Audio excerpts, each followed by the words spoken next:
The first thing my father-in-law did after his company went public was tell my wife to dump me. Divorce him! I'll set you up with someone rich. A broke professor? He's not good enough for you. I must have been crazy to let you marry him. I just smiled. He really had no clue. Last year, when his business was drowning in $30 million of debt, I was the mystery buyer who quietly bought up every single note. If I hadn't stepped in, he'd be on the streets right now. On my phone, there was a voice message from my friend Chloe. I didn't bother playing it. The preview told me everything I needed to know. The front door clicked open. My wife, Scarlett, was home. She kicked off her heels, looking completely wiped out. When she saw me, all I got was a tired, She used to come home all excited, full of stories. Now, nothing but cold silence. Here, have some tea. I poured her a cup. She glanced at it and frowned. Again? I told you I don't like it sweet. My hand froze midair, the cup suddenly feeling heavy.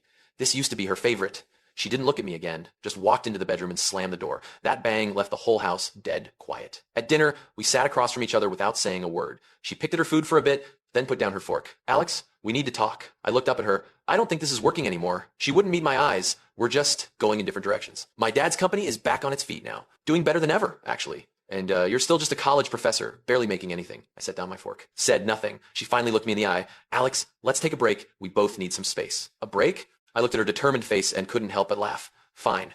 That one word caught her completely off guard. She froze, like she wasn't expecting me to agree so easily. I got up and started clearing the dishes, same as always. Scarlett, I said, my back to her, voice flat, don't regret this. The next day, I went to work like normal. During lunch, Professor Miller was going on about how crazy the housing market was. Alex, you've got it easy. Single, no kids, no stress. He patted my shoulder. Not like us family guys. The pressure's no joke. I smiled but didn't say anything. To everyone here, I was just Alex Reed. Regular background, steady job, married a pretty wife whose family had just gone broke. The classic nice guy who took on someone else's problems. My phone buzzed. A text from Scarlett. Saturday night, dinner at my parents'. Cold. Demanding. I replied, okay. The ambush was set. Saturday came.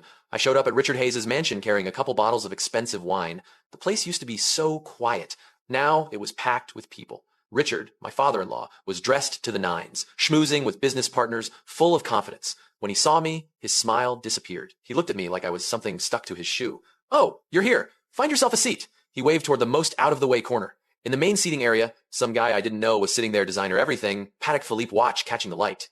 And Scarlett was right next to him, smiling and chatting like they'd known each other forever. I'd never seen her like that before, like she belonged to a different world. Alex. My mother-in-law, Eleanor, handed me a glass of water, her voice distant. This is Eric Sterling. His father's a big deal. Just got back from overseas, very accomplished. I nodded and looked at Eric. He was sizing me up too, like I was some cheap knockoff.